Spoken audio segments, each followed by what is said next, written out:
എൻ്റെ പേര് ജാൻസി. ഞാൻ ചുങ്കപ്പാറയിൽ നിന്ന് വരുന്നു. ഞാൻ 2 കാര്യങ്ങൾ സാക്ഷ്യപ്പെടുത്താനാണ് ഇവിടെ നിൽക്കുന്നത്.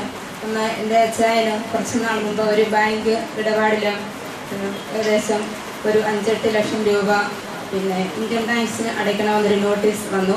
അത് ഒരു ആഴ്ചയ്ക്കകം കാരണം കാണിച്ചില്ലെന്ന് വരികയും ഇത്രയും തുക ടാക്സ് അടയ്ക്കണമായിരുന്നു. അതിവിടെ വന്ന് പ്രാർത്ഥിച്ച് സാക്ഷ്യപ്പെടുത്താമെന്ന് പറഞ്ഞതിൻ്റെ ഫലമായിട്ട് ഒരു 5 രൂപ പോലും ടാക്സ് അടയ്ക്കാതെ കൊണ്ട് ഈശോ അനുഗ്രഹിച്ചു. അതുപോലെ തന്നെ എൻ്റെ മോൾക്ക് 10ാം ക്ലാസ്സിലെ പരീക്ഷയ്ക്ക് ഇവിടെ വന്ന് സാക്ഷ്യപ്പെടുത്താമെന്ന് പറഞ്ഞതിൻ്റെ ഫലമായിട്ട് 98% മാർക്ക് ലഭിച്ചു. അവർക്ക് നല്ലൊരു സ്കൂളിൽ അഡ്മിഷൻ കിട്ടുന്നതിന് ദൈവം സഹായിക്കുകയും ചെയ്തു. നമുക്ക് ദൈവത്തെ മഹത്വപ്പെടുത്താം.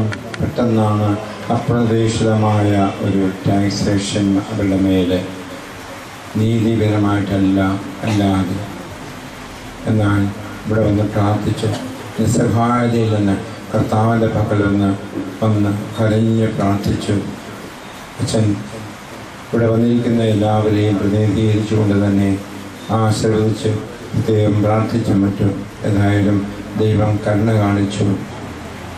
അതുപോലെ ദൈവത്തെ മഹത്വപ്പെടുത്തിക്കൊള്ളാമെന്ന് പറഞ്ഞ് പ്രാർത്ഥിച്ചപ്പോൾ ഞങ്ങളുടെ കുഞ്ഞിന് നല്ല ശതമാനത്തിൽ റിസൾട്ട് ലഭിക്കാനിടയായി. നമുക്ക് ദൈവത്തിൽ വിശ്വസിച്ചുകൊണ്ട് എല്ലാ ആരാധനയും സ്തുതിയും മഹത്വവും ഈശോയ്ക്ക് കൊടുക്കാൻ കരമുയർത്തി ദൈവത്തെ മഹത്വപ്പെടുത്താം. Hallelujah, hallelujah, hallelujah.